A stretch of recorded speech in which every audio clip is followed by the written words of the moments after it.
Good morning students. இன்னைக்கு கிளாஸில் என்ன பார்க்கலாம்னா Derive Gauss law from Coulomb's law. First டயக்ராமோட எக்ஸ்ப்ளனேஷன் பார்த்துடலாம். ஒரு பாசிட்டிவ் சார்ஜ் எடுத்துக்கிறேன்.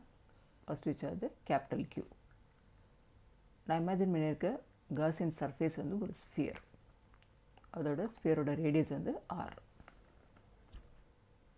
இப்போது ஒரு சின்ன போர்ஷனை எடுத்து அதில் டோட்டல் ஃப்ளக்ஸ் கேல்குலேட் பண்ணிவிட்டு அப்புறம் சின்ன சின்ன ஃப்ளக்ஸாக கேல்குலேட் பண்ணிவிட்டு அதை டோட்டலாக ஆட் பண்ணி டோட்டல் எலக்ட்ரிக் ஃப்ளக்ஸ் கேல்குலேட் பண்ணேன். இந்த இடத்துல இந்த ஏரியாவில் எனக்கு ஏரியா வெக்டர் பார்க்கணும். இப்போது நமக்கு தெரியும் ஒரு பாசிட்டிவ் சார்ஜ் இருக்குது அப்படின்னா எனக்கு எலக்ட்ரிக் ஃபீல்டு வந்து ரேடியலி அவுட்வேர்டு. அதே மாதிரி any area the shape circle or rectangle, the area is outward normal.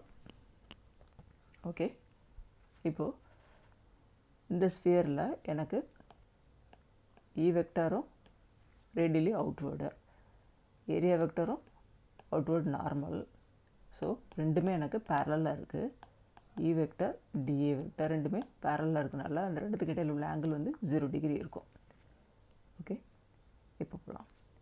இப்போ total flux phi equal to E dot dA சொல்லிட்டேன். இப்போது E vector dot dA vector போடுறேன். டாட் ப்ராடக்ட் எடுத்தீங்கன்னா எனக்கு ETA into cos theta வரணும். இந்த இடத்துல எனக்கு தீட்டா வந்து 0 டிகிரின்னு போட்டுக்கிறேன். இப்போது cos 0 1, so E dA close integral தான் போடுறேன். இந்த வந்து கான்ஸ்டன்ட்டு, ஸோ வெளியில் எடுத்துகிட்டு இன்டெக்ரல் டிஏன்னு போடுறேன். கான்ஸ்டன்ட்டுன்னு சொல்கிறோன்னா ஒரு பர்டிகுலர் டிஸ்டன்ஸில், ஒரு பர்டிகுலர் ரேடியல் டிஸ்டன்ஸில் எனக்கு எலக்ட்ரிக் ஃபீல்டு வந்து சேமாக இருக்கும்.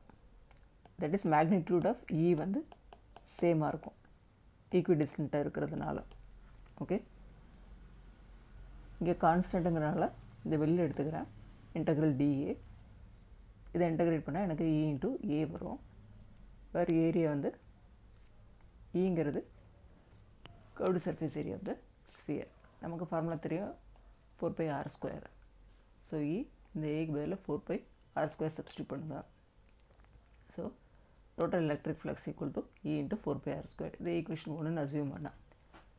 இப்போ we know Coulomb's law equal to equal to 1/4πε0 into Q/r². இந்த ஈயோட வேல்யூ எடுத்து ஃபஸ்ட் ஈக்குவேஷனில் சப்ஸ்டியூட் பண்ணோம். அப்போது is equal to 1/4πε0 into Q/r² ஆகிடும். இந்த வேல்யூ இங்கே அப்படி வரும் 4πr². இப்போது எனக்கு காமன் டேர்ம்ஸ் என்னென்னா 4πr². இந்த 3 டைமே கேன்சல் பண்ணிட்டேன். ரிமைனிங் வந்து Q/ε0 தான் இருக்கும், which is Gauss law. Is equal to Q/ε0ங்கிறது காஸ் லா. நம்ம ப்ரூவ் பண்ணிட்டோம். Coulomb's lawல இருந்து காஸ் லா எப்படி டெரைவ் பண்ணுறதுன்னு. இந்த லா வந்து ஒன்லி ஃபார் ஸ்பியரா இல்லை எனி ஆர்பிட்ரரி ஷேப்டு சர்ஃபேஸா அப்படின்னு பார்த்தோம்னா ஃபார் எனி ஆர்பிட்ரரி ஷேப்டு சர்ஃபேஸை திஸ் லா இஸ் அப்ளிகபிள். அதே மாதிரி ஒரு பாசிட்டிவ் சார்ஜ் எடுத்துக்கிறேன். எலக்ட்ரிக் ஃபீல்டு வந்து ரேடியலி அவுட்வேர்டு. இப்போது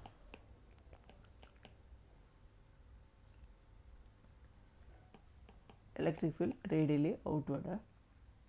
இப்போது இந்த ஆர்பிட்டரி சர்ஃபேஸ்க்கும் நான் டோட்டல் எலக்ட்ரிக் ஃப்ளக்ஸ் கேல்குலேட் பண்ணேன்னா close integral E dot DA வரும். That is Q enclosed by ε0.